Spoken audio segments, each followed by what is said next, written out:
ఇరుపక్షాల కక్షిదారుల మధ్య సఖ్యత నెలకొని సామరస్యపూర్వక వాతావరణంలో కేసుల పరిష్కారానికి మధ్యవర్తిత్వం చేసేందుకు అడ్వకేట్లకు తగిన నైపుణ్యాలు అత్యంత అవసరమని ఉమ్మడి పశ్చిమ గోదావరి జిల్లా న్యాయ సేవాధికారి సంస్థ చైర్పర్సన్ జిల్లా ప్రధాన న్యాయమూర్తి ఎస్ శ్రీదేవి సూచించారు. ఏలూరులో కేసుల పరిష్కారానికి మధ్యవర్తిత్వం వహించే అడ్వకేట్లకు నిర్వహించిన ఒకరోజు శిక్షణ కార్యక్రమాన్ని ఆమె ప్రారంభించారు.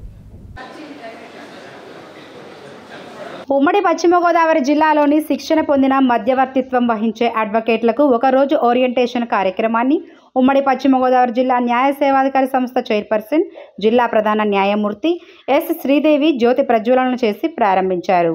స్థానిక జిల్లా కోర్టు ప్రాంగణంలో నిర్వహించిన ఈ కార్యక్రమంలో ముఖ్య అతిథిగా పాల్గొన్న జిల్లా ప్రధాన న్యాయమూర్తి ఎస్ శ్రీదేవి మాట్లాడుతూ మధ్యవర్తిత్వం ద్వారా కేసుల పరిష్కారానికి సంబంధించి అడ్వకేట్లకు 90 రోజుల పాటు ప్రత్యేక కార్యక్రమాలు నిర్వహించాలని నిర్ణయించినట్లు తెలిపారు. ఈ శిక్షణ ద్వారా మధ్యవర్తులకు నైపుణ్యాలు మరింత పెంపొందించుకునేందుకు అవకాశం కలుగుతుందన్నారు.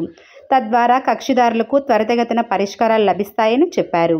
ఈ అవకాశాన్ని అడ్వకేట్లు సద్వినియోగం చేసుకుని కక్షిదారులకు సత్వర న్యాయ సహాయాన్ని అందించేందుకు కృషి చేయాలని ఆమె సూచించారు. రెండవ అదనపు జిల్లా జడ్జి యు ఇందిరా ప్రియదర్శిని మాట్లాడుతూ ఇరు పార్టీలను సమన్వయం చేసి మధ్యవర్తిత్వాలు నిర్వహించడం ద్వారా కేసులు త్వరితగతిన పరిష్కారం అవుతాయని సూచించారు. కార్యక్రమంలో జిల్లా న్యాయ సేవాధికారి సంస్థ కార్యదర్శి కె రత్నప్రసాద్, జిల్లా న్యాయ సేవాధికారి సంస్థ రిసోర్స్ పర్సన్ సుదర్శన్ సుందర్, విజయ కమల తదితరులు పాల్గొన్నారు.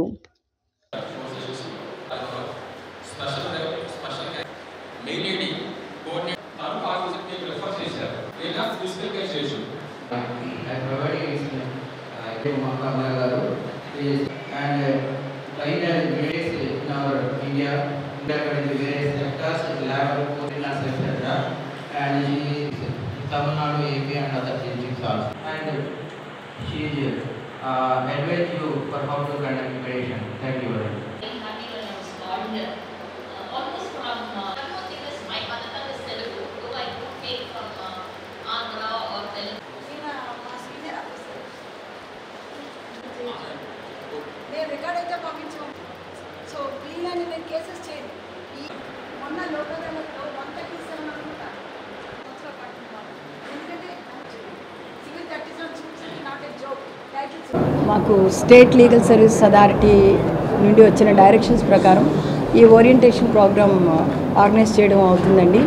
ఆల్రెడీ ఇక్కడికి వచ్చిన వాళ్ళందరూ కూడా 40 అవర్స్ ట్రైనింగ్ అండర్గో అయిన అడ్వకేట్స్ అండి, ఎక్స్పీరియన్స్డ్. అగైన్ ఈ ఓరియంటేషన్ ప్రోగ్రామ్ మళ్ళా ఈరోజు ఆర్గనైజ్ చేయడం జరిగింది. దీనికి రిసోర్స్ పర్సన్స్ చెన్నై నుండి సెలెక్ట్ చేశారు. ఇద్దరు ట్రైన్డ్ రిసోర్స్ పర్సన్స్ కూడా జ్యుడిషియల్ ఆఫీసర్స్కి అడ్వకేట్స్కి కూడా ట్రైనింగ్ ఇవ్వడం జరిగిందండి. దీనివల్ల ఏంటవుతుందంటే సమస్యని సామరస్యంగా సాల్వ్ చేయడం కంటూ ప్రయత్నం అడ్వకేట్స్ కూడా చేస్తారండి. వీళ్ళకి ఒక 10 కేసెస్ సెటిల్ చేసినాక రెమ్యునరేషన్ కూడా ఇవ్వడం జరుగుతుందండి. ఇది మనకి కొంత కాదు, యాన్సెంట్ టైం నుంచి కూడా మధ్యవర్తిత్వం అంటే మీడియేషన్ అన్నది మన విలేజ్ లెవెల్స్ నుంచి కూడా మనం ఫాలో అవుతుందండి. మన విలేజెస్లో ఏమన్నా గొడవ జరిగితే మనం ఏం చేస్తాం, పెద్ద మనుషుల్లో పెడతాం. That is call mediation. So ఈ మీడియేషన్ యాక్ట్ 2023లో వచ్చిన తర్వాత దాని ఇంపార్టెన్స్ అన్నది మనకు తెలిసింది. మనమందరం కూడా 48 అవర్స్ మీడియేషన్ ట్రైనింగ్ వీరి దగ్గర తీసుకున్నాం. దానివల్ల దాని యొక్క ఇంపార్టెన్స్ అన్నది